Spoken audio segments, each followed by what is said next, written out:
नमस्कार दोस्तों, रेलवे की पाठशाला में आपका स्वागत है। दोस्तों, केंद्रीय कर्मचारी को यहाँ पर एक बहुत बड़ी गुड न्यूज यहाँ पर आ रही है।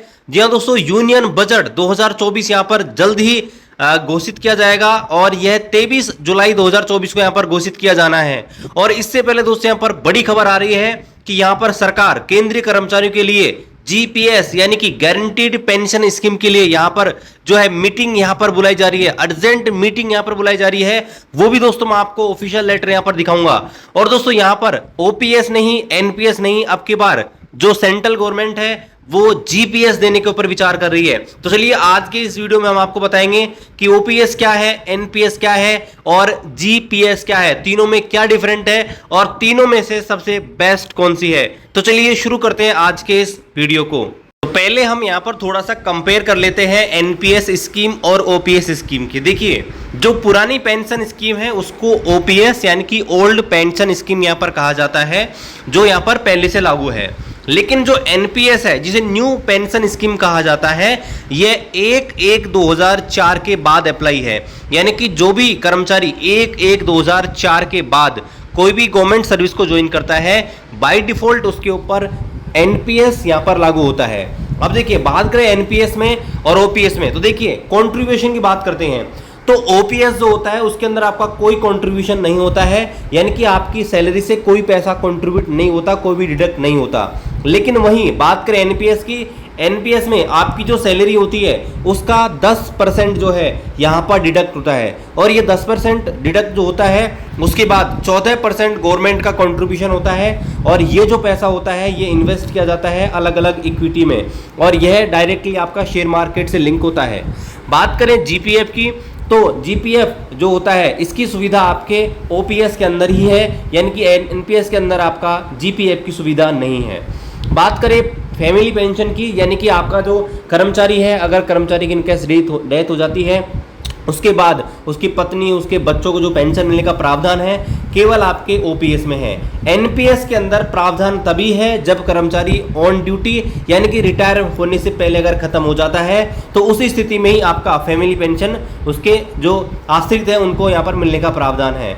बात करें यहाँ पर पेंशन की गारंटी की, तो ओपीएस के अंदर गारंटी है कि आपका जो लेटेस्ट जो वेतन होगा, यानी कि जब भी आप रिटायरमेंट होंगे तो उस समय आपका रिटायरमेंट के टाइम पे जो भी आपकी बेसिक रहेगी उसका 50% प्लस डीए आपको यहाँ पर दिया जाएगा। और हर 6 महीने में आपका जो डीए यहाँ पर रिवाइज होगा। लेकिन बात करें यहाँ पर एनपीएस के अंदर, एनपीएस के अंदर आपकी कोई गारंटी नहीं होती है, कोई फिक्स गारंटी नहीं होती है। यानी कि आपको 50% में मिल सकता है, 60 में मिल सकता है, 70 मिल सकता है, इवन जितनी आपकी लास्ट सैलरी है उससे ज़्यादा मिल सकता है। हो सकता है 10% में मिले, 20% में मिले। ये सारा डिपेंड करता है इक्विटी के रिटर्न के ऊपर।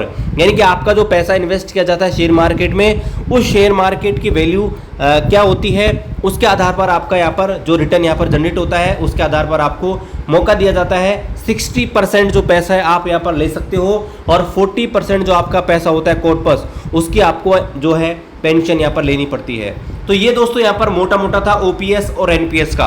अब यहाँ पर देखिए बात हो रही है, अब दोस्तों बात करते हैं यहाँ पर जीपीएस यानी गारंटीड पेंशन स्कीम। अब देखिए यहाँ पर क्या है कि भाई ओपीएस के अंतर्गत जैसे आपकी फिक्स गारंटी आपको मिलती है, उसी प्रकार से एनपीएस के अंदर आपको गारंटी यहाँ पर दी जाए पेंशन की, तो इसे यहाँ पर जीपीएस कहा जाता है। यह कोई अलग से पेंशन स्कीम नहीं है, ये एनपीएस में ही एक प्रकार से सुधार यहाँ पर किया जा रहा है कि भाई आपका पैसा जो कट रहा है वो तो कटेगा, लेकिन हाँ गवर्नमेंट आपको यहाँ पर गारंटी दे सकती है कि भाई जब भी आपका रिटायरमेंट हो उस समय जो भी आपकी बेसिक रहेगी उसका 40% 50% इसकी गारंटी यहाँ पर दी जा सकती है सरकार की तरफ से।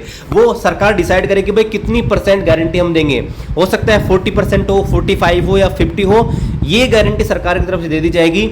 हो सकता है कि कर्मचारी का कंट्रीब्यूशन इतना हो जाए कि सरकार को कुछ मिलाना ही ना पड़े, या हो सकता है कि अगर यहाँ पर कुछ जो सरकार है कुछ पैसे सरकार यहाँ पर मिलाए और बाकी उसका जो एनपीएस कट रहा है उससे यहाँ पर कंट्रीब्यूशन से काम हो जाए। तो इस प्रकार की गारंटी यहाँ पर दे सकती है। आंध्र प्रदेश में मॉडल यहाँ पर इसी प्रकार से यहाँ पर काम करता है। और अभी देखिए टीबी जो यहाँ पर स्वामीनाथन है उनकी रिपोर्ट भी यहाँ पर आ चुकी है और उनकी एक कमेटी बनी थी, और कमेटी जो है वो दोस्तों यहाँ पर इसी के ऊपर बनी थी कि किस प्रकार से इसको किया जा सकता है जीपीएस को। और यहाँ पर यूनियन बजट 2024 में आपको दोस्तों इसकी घोषणा देखने को मिल सकती है। सभी कर्मचारी जो है इसका बेसब्री से इंतजार यहाँ पर कर रहे हैं। चलिए एक और अपडेट मैं आपको छोटी सी यहाँ पर देता हूँ, जो कि यहाँ पर बड़ी खबर है। यहाँ पर देखिए, चलिए उसको भी देख लेते हैं। तो यहाँ पर आप देख सकते हैं अर्जेंट मीटिंग यहाँ पर बुलाई जा रही है मिनिस्ट्री ऑफ फाइनेंस की तरफ से। और यहाँ पर आप देखिए जो शिव गोपाल मिश्रा हैं, जो कि दोस्तों सेक्रेटरी हैं स्टाफ साइड के, जो JCM होता है यानी कि ज्वाइंट कंसल्टिव मशीनरी, तो उसका क्या होता है कि ये सेक्रेटरी हैं, सचिव हैं, और रेलवे कर्मचारी हुए चाहे डिफेंस के यानी कि जो भी सेंट्रल गवर्नमेंट एम्प्लॉई है उनको यही रिप्रेजेंट करते हैं जब भी कोई मीटिंग होती है मिनिस्ट्री ऑफ फाइनेंस से। तो यहाँ पर आप देख सकते हैं 10 जुलाई को यहाँ पर इनको लेटर भेजा गया है। और यहाँ पर आप देख सकते हैं मिनिस्ट्री ऑफ डिफेंस यानी कि वित्त मंत्रालय की तरफ से यहाँ पर भेजा गया है। और यहाँ पर आप देखिए किसके लिए भेजा गया है, तो यहाँ पर बोला गया है committee to review pension system discussion with staff side, यानी कि स्टाफ जो साइड जो है यानी कि सेंट्रल गवर्नमेंट एम्प्लॉय उनको रिप्रेजेंट जो करेंगे उनको यहाँ पर बुलाया जा रहा है पेंशन का रिव्यू करने के लिए, यानी कि पेंशन में क्या कुछ बदलाव किया जाना चाहिए उसके डिस्कशन के ऊपर यहाँ पर एक मीटिंग बिठाई जा रही है। तो यहाँ पर देखिए बता रहा है sir I am directed inform you to committee to review pension system setup under the chairmanship of finance secretary. और यहाँ पर बता रहा है कि फाइनेंस सेक्रेटरी जो है यानी कि आपका वित्त सचिव है, उनकी चेयरपर्सन में यहाँ पर जो है यहाँ पर एक मीटिंग बुलाई जा रही है। और इसमें क्या होगा, आपका जो पेंशन सिस्टम इसको रिव्यू किया जाएगा। और ये जो रखी गई है मीटिंग आप देख सकते हैं 15/7/2024 को रखी गई है मंडे को। और यहाँ पर आप देखेंगे तो ये जो मीटिंग है बजट से ठीक पहले यहाँ पर रखी जा रही है। तो कहीं ना कहीं सरकार की मंशा यहाँ पर हो सकती है कि आपको NPS के अंदर बड़ा बदलाव यहाँ पर देखने को मिले। तो यहाँ पर देखिए इनको यहाँ पर इनवाइट किया गया है। यहाँ पर आप देखिए you are requested to kindly attend the same along with the other representative. तो यहाँ पर बता रखा है कि आप जो है आप खुद और आपके जो भी रिप्रेजेंटेटिव है उनके साथ जो मीटिंग है इसमें यहाँ पर पार्टिसिपेट कीजिए, ताकि यहाँ पर जो है हम यहाँ पर डिस्कस कर सकें। तो यहाँ पर दोस्तों ये बड़ी खबर है, हो सकता है दोस्तों आपको यहाँ पर बड़ा यहाँ पर एक सरकार की तरफ से तोहफा मिल जाए। बाकी दोस्तों वेट करते हैं यहाँ पर क्या कुछ अपडेट आता है। हालांकि सरकार ने स्पष्ट किया है कि हम OPS को रिस्टोर नहीं करेंगे, पुरानी जो पेंशन स्कीम है वो नहीं लाएंगे। हो सकता है कि NPS में यहाँ पर बड़ा बदलाव देखने को मिले। बाकी देखिए कोई भी अपडेट आता है उसका अपडेट आपको हमारे YouTube चैनल पर देखने को मिल जाएगा। तो YouTube चैनल को सब्सक्राइब नहीं किया, सब्सक्राइब कीजिए, शेयर कीजिए। मिलते हैं अगले वीडियो में, तब तक जय हिंद, वंदे मातरम।